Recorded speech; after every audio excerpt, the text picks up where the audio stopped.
Hello and welcome back to my 10 favorite people. Hope you're doing well. I'm incredibly excited for today's video because we're going to answer the question on everybody's mind: how low will Bitcoin go and why? Now, it's amazing that in just a few weeks, we went from attacking people for being cautious above 100K per Bitcoin to now all of a sudden I'm seeing people declaring the cycle is definitely over. And there's definitely reasons for concern in the short term. We have the Fed being a little bit more hawkish than the market had hoped for or anticipated. We also have a lot of short-term holders selling. Many people who bought Bitcoin since the election expecting it to double immediately are now panic selling because of the recent drop and because of all the concerning narratives in the short term. And we also got an announcement this week that the US government is cleared to sell $6.5 billion in Bitcoin, which is spooking markets, especially because they hold another 12 billion and the market is wondering if this is going to be sold before Trump's inauguration. We also have a pretty concerning price structure with a deviation above our range high and a bearish engulfing candle back into our trading range, a sign that has been pretty concerning in the last cycle. And we have a pretty concerning looking MicroStrategy chart. We know how big of an impact Saylor has had on Bitcoin with the billions of dollars he's purchased over the past few weeks. But with the way this chart looks as of right now and the blow off top we saw in November, investors are concerned that perhaps Saylor won't be able to buy as aggressively over the next few weeks. And we can see those investor concerns represented quite clearly here on the Fear and Greed Index. We've been fully reset back to the neutral region after everybody was euphoric during our extreme greed period, and we know this is a healthy reset in sentiment for the market. Markets are cyclical, so no matter how concerning things look during times of fear, greed will always find its way back into the market, and no matter how perfect things look during times of greed, we know that eventually something will come up or a new narrative will appear or investors will start taking profit, resulting in the market going back to fear. And speaking of fear, let's answer what is by far the most common question I'm receiving, which is how low will Bitcoin go? And I know newer investors especially want a definite answer and a crystal ball, but I have found that the best way to navigate markets, especially a volatile market like this one, is by approaching everything with probabilities. And that's because there are always surprises that we couldn't have seen coming. For example, let's say I'm convinced that Bitcoin has to go back to 75K, but then Trump surprises the market by announcing the strategic reserve his first day in office, and Bitcoin absolutely teleports. Or let's pretend I'm a permabull that says Bitcoin can never go below 90K again because of strategic reserve and MicroStrategy buying and US corporate treasuries, but then a black swan event occurs and Bitcoin falls right through that level that I thought we would never go below. And for those reasons, I think it's way easier to approach the market with probabilities. So I'm going to go over why these are the likelihoods I have chosen and why I think this is by far the most likely outcome for Bitcoin. So I labeled this region of about 86,000 to 90,000 being visited as likely because Bitcoin loves to sweep liquidity levels before rallying higher. We saw that happen on the last correction. We had all of these wicks to the downside. Bitcoin came down and swept that liquidity before a large bounce. Same thing after the ETFs went live. We swept liquidity to the upside and took out all of those highs, then fell back below, went below all of those wicks to the downside, and then actually had our rally higher.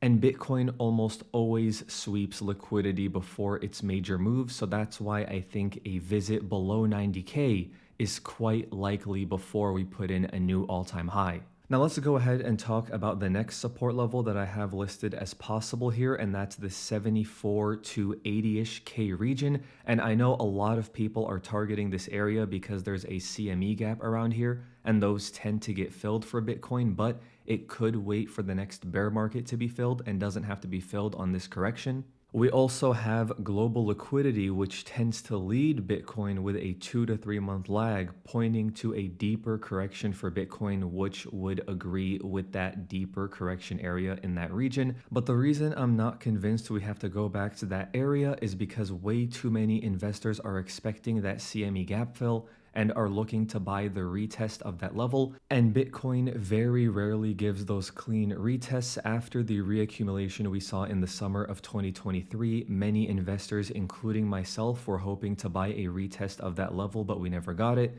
In the most recent consolidation and reaccumulation we had, many investors were looking to buy around the mid 40Ks for a perfect clean retest there, but it ended up getting front run as well. And I think something similar will happen this time around. Unless there's a black swan, which is possible, I don't think that investors will get that clean retest buying opportunity that everybody is expecting. As for this unlikely region, Bitcoin tends to reprice higher after a major narrative and doesn't go back to those levels until the bear market. For example, when the largest asset manager in the world, BlackRock, filed for a Bitcoin spot ETF, Bitcoin repriced higher and never revisited that region. When those ETFs went live and started seeing inflows, and we finally had live spot ETFs in the US, Bitcoin repriced higher and never revisited that region. And now that we saw 9 months of reaccumulation and we have a pro-Bitcoin US president getting inaugurated on January 20th, it's quite unlikely, in my opinion, that we would see Bitcoin revisit those price levels from before we knew we would have a pro-crypto president.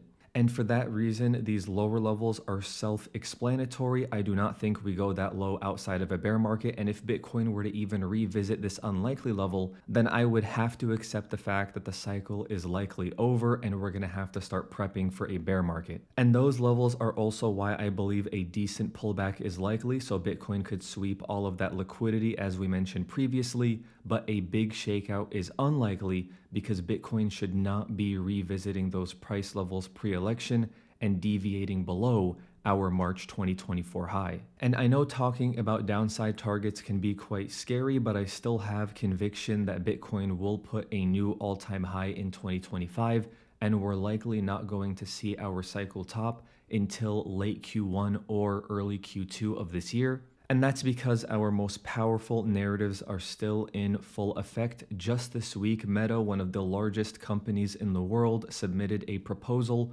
for a Bitcoin corporate treasury strategy. And again, I don't think this gets passed, but the fact that it's even being discussed is quite bullish in my opinion. We still have US states like New Hampshire and North Dakota coming out and introducing bills for a strategic Bitcoin reserve. Again, doesn't have to happen, but the conversation itself is quite bullish.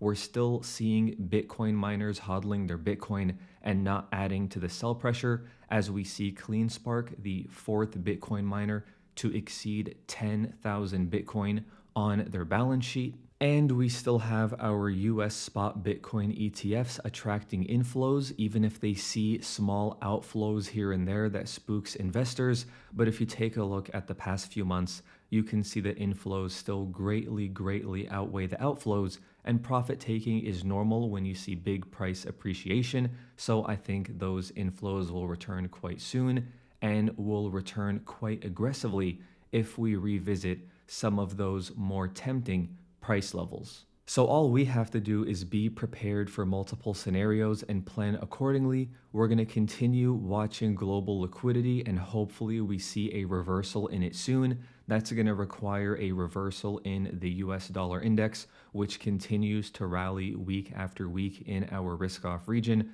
So it's no surprise that Bitcoin has been struggling during that rally. This was the main thing I covered in Monday's free weekly report called The Moment of Truth, and I'm expecting a January full of volatility because of this downtrend we've seen in global liquidity over the past few weeks. And I expect that volatility to carry over into Bitcoin and other risk assets as the Fed prices in less and less rate cuts because of the strong labor market data we saw this week with a falling unemployment rate, which is great to see for the medium term because it means we're likely still quite far from a recession. But it does bring the market's attention back to inflation, and we do have a CPI print coming up next week.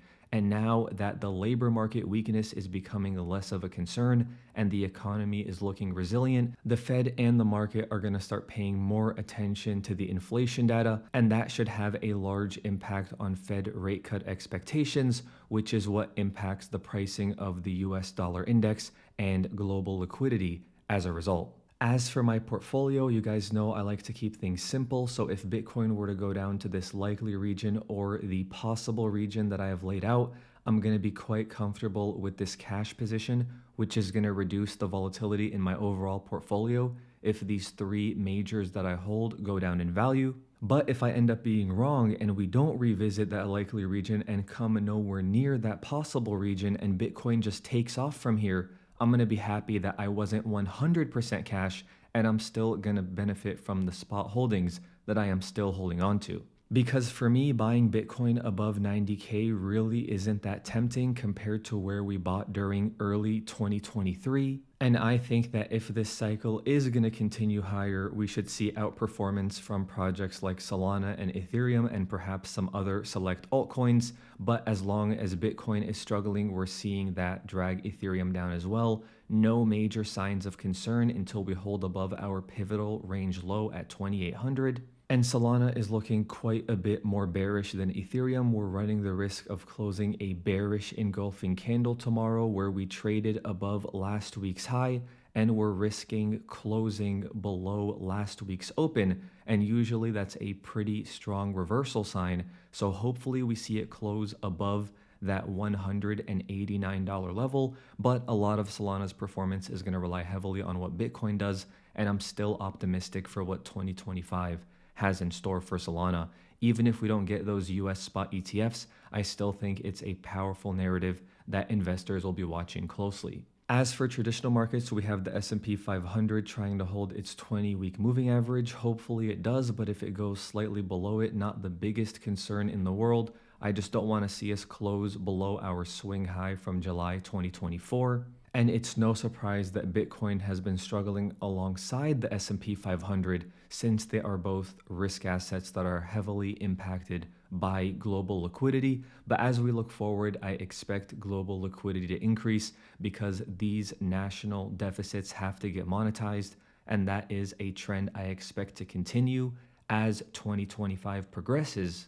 And as that debt gets monetized and increases the money supply over time, I expect that devaluation of the denominator that we price our risk assets in to increase the price of our risk assets like the S&P 500 and like Bitcoin. So I'm still quite optimistic about the longer term appreciation of Bitcoin. We just have to survive the short term volatility and be prepared for different outcomes. But as always, let me know what you expect. Do you agree with these likelihoods or am I missing something? I will happily change my mind if price structure changes or if the data changes. But as always, thank you so much for the support on the recent videos. Thank you so much for watching, and I'll talk to you soon.